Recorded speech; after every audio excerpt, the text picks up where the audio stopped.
For me, Europe is an important choice because it's a continent that has been handcrafted and not manufactured by mass production. And every building, every bench and fountain has its own personality. And that's something lacking in games, because games are mainly procedural and generic, even with a very high graphic quality.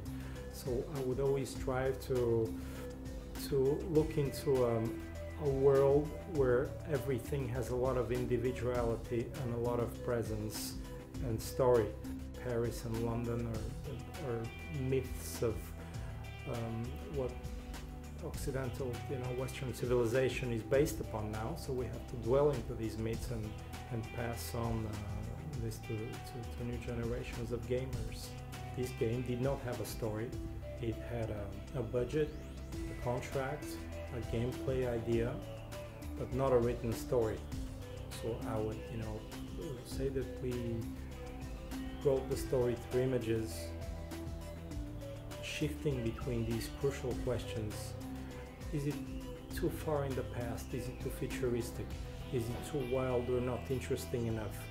And positioning the whole identity of the game, that was only done through images.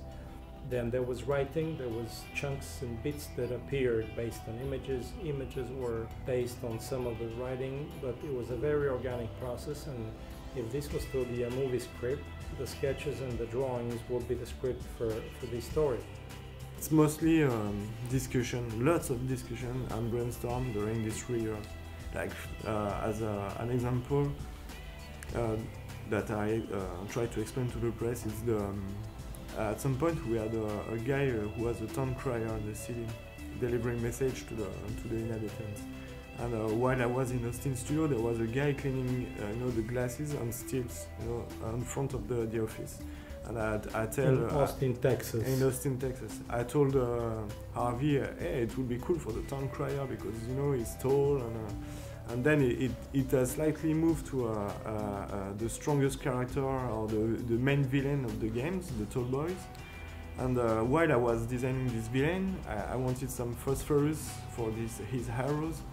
And then the phosphorus was too crazy for Harvey, so he asked for whale oil, because whale oil is a real oil, the first oil used by people, but it was too dangerous.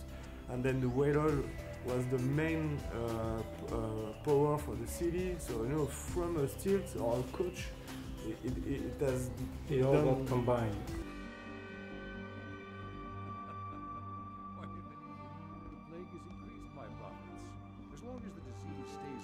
Poor, I don't see any reason to become upset. You, outside the door! What are you doing? Photorealism, painters have tried from the Renaissance to the 19th century to photorealism. The day they did it, you have these kitschy naturemorts and still lifes with shiny cups and dead pheasants, and they were completely worthless. So this was fast forgotten, and people went to Impressionism and Expressionism. So photorealism is not interesting. So for me, gaming industry, cheap photorealism, you can reproduce clouds and sand and all that kind of materials that are really not important. What is important is perception. The way we see the world is where we can only see about 25 degrees in front of our eyes, and the rest is a blur. In order to see what's around you, you have to move your eyes and compensate. So we need the minimum information that's very focused.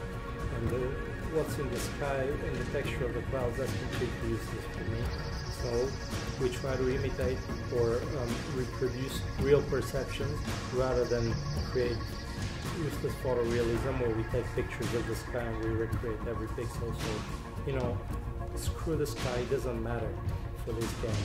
Let's look at the game like an early 20th century photographer would take a picture. Overexposure, silhouettes and masses.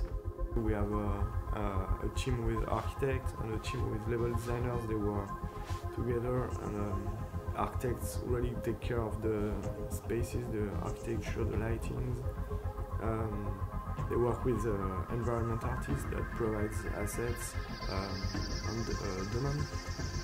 and you have the level designers, and they stay agile like this, working and iterating because of changes of storytelling or everything. And it was really hard because it's easy to do a corridor and then modify the shape of the corridor, but when you have like 10 entries per level, NPCs around, it's crazy. So yeah, that was a headache at sometimes, but really fun and really cool.